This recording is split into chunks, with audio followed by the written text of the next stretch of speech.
Hello everyone, welcome to new video. Today we are going to deal with the last part of Klarer's poetry, visual dimension.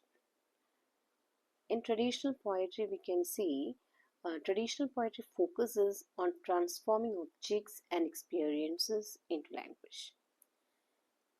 Then what is concrete poetry? It emphasizes the visual aspect of the poem, concentrating on its shape or appearance.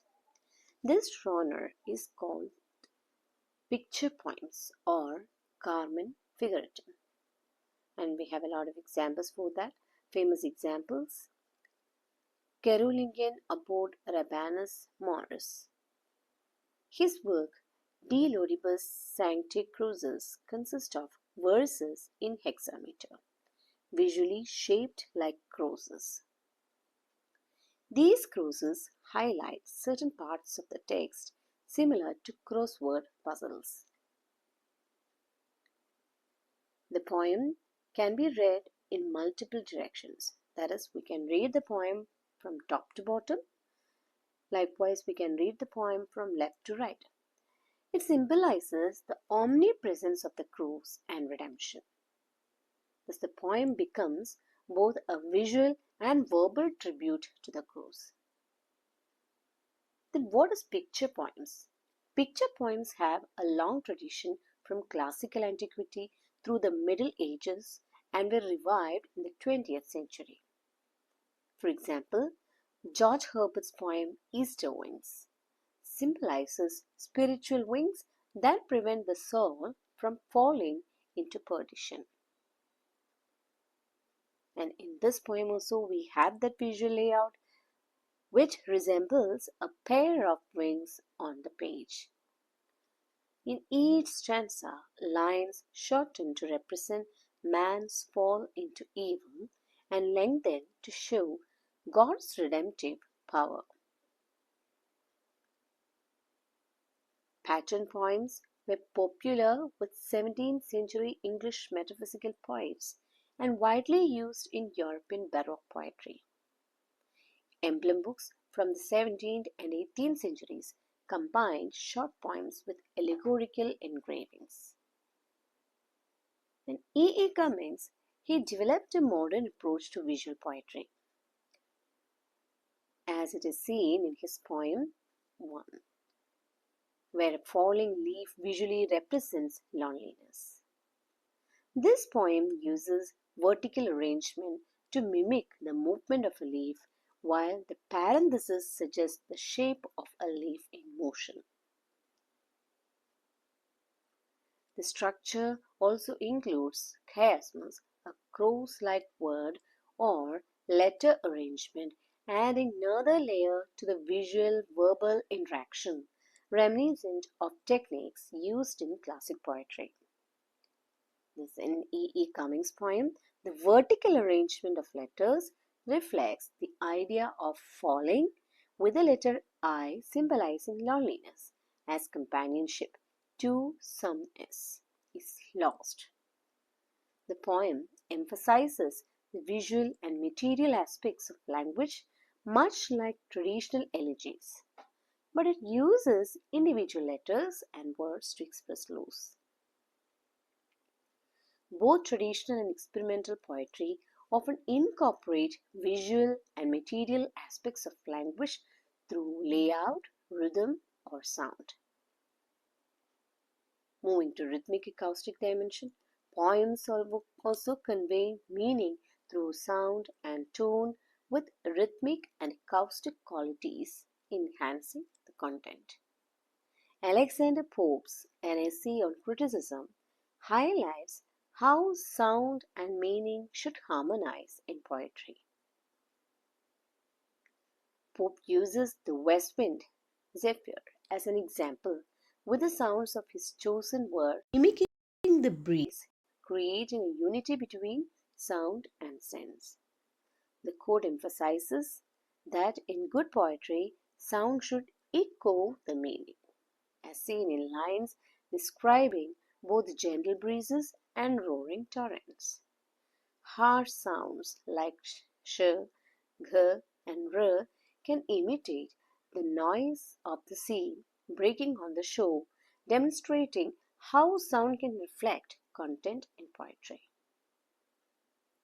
While traditional poetry often unifies sound and meaning, modern poets may break away from this approach. Meter and rhyme are key elements of the caustic dimension, and they are often easier to analyze because they can be measured. Syllables are the smallest units in meters, either stressed or unstressed. Identifying these is called scansion. Example from Robert Frost stopping by woods on a snowy evening. The line, "The woods are lovely dark and deep," is scanned as "The woods are lovely dark and deep," divided into metrical feet. The woods are lovely dark and deep. 5 most important metrical feet are there. Iamb, that is iambic foot, unstressed followed by stressed syllable. For example, the curfew tolls the knell of parting day in grace. Trucky foot, stressed followed by unstressed syllable. For example, there they are my 50 men and women. These are the lines of Browning. And then spondaic foot, 2 stressed syllables. For example, good, strong, thick, stupefy, incense, smoke. Anapist, 2 unstressed syllables followed by 1 stressed. Again, we have example from Lord Byron's poem here. Dactyl, 1 stressed syllable followed by 2 unstressed. Again, Robert Browning's poem, for example. Then Coleridge's mnemonic 4 meters. Truckee, from long to short. Spundy, 2 long syllables, slow and strong. Dactyl, 1 long, 2 short syllables. Iamb, from short to long. Anapist, 2 short syllables followed by a leap to a long one. Actually, his lines are truckee trips from long to short, from long to long and solemn sort, slow spundy stalks, strong foot, yet able, ever to come up with dactyl trisyllable, iambics march from short to long, with a leap and a bound the swift Anapist throng. These are the original lines from Coleridge's mnemonic for meters.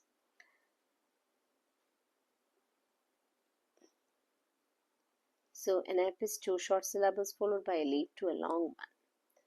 And types of meters, that is by number of feet.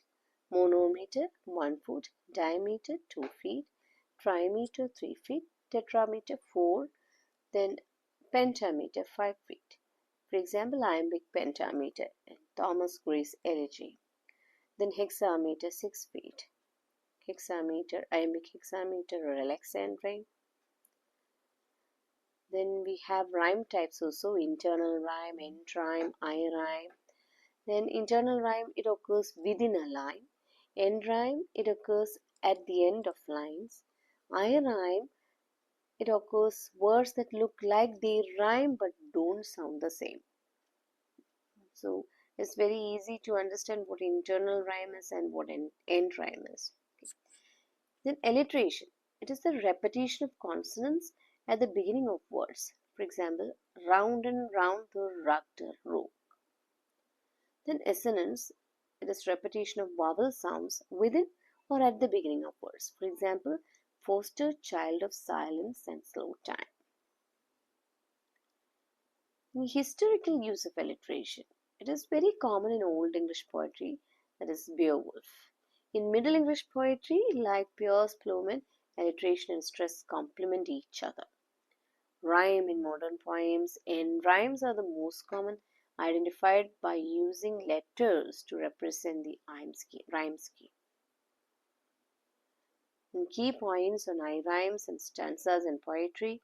I rhymes occur when words look like they should rhyme based on spelling but do not rhyme when pronounced.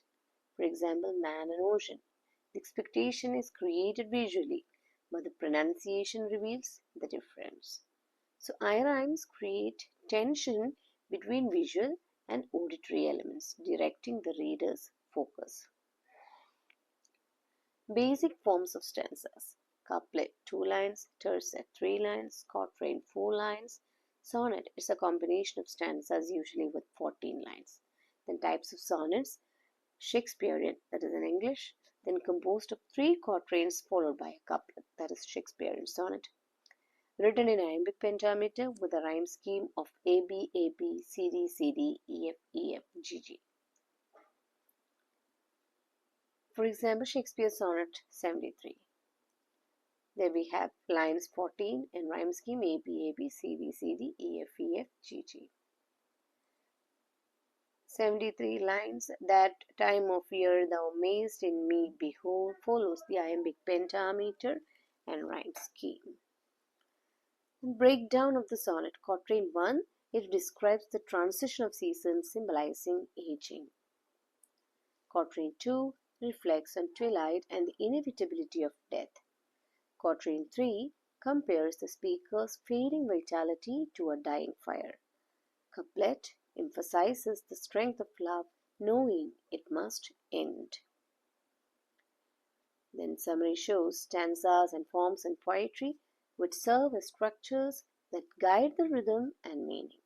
The Shakespearean sonnet exemplifies this with its strict format, while eye rhymes create a playful contrast between how words appear and how they sound, enriching the reading experience.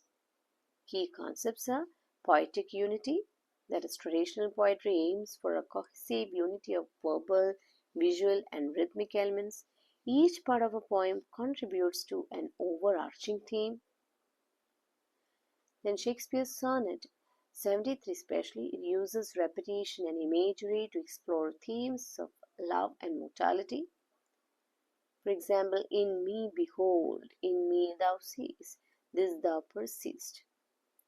So imagery transitions from nature, that is both, to time, setting sun, to mortality, dying fire, linking human love to the certainty of death. Then, what is the connection between form and content? The form of a sonnet reinforces its themes and emotional depth. Traditional poetry often features a clear structure that supports its meaning. Modern poetry is prose poems like William Carlos Williams' This Is Just to Say challenge traditional poetic forms. So example from Williams for modern poetry, where it appears as a short note rather than a conventional poem. It lacks recognizable meter or rhyme but conveys emotion and intention. Then we can see the exploration in experimental poetry. That is, modern poets often abandon rigid structures to explore new forms of expression. This allows for innovative approaches that may not fit traditional definitions of poetry. Now, to conclude, traditional poetry focuses on unity and the interdependence of form and content as illustrated by Shakespeare's sonnets. However, modern poetry, particularly prose poetry, can break away from these conventions to explore new ways of expression as shown in the example of Williams' verse. So that's about Mario Klarer's poetry. Thank you.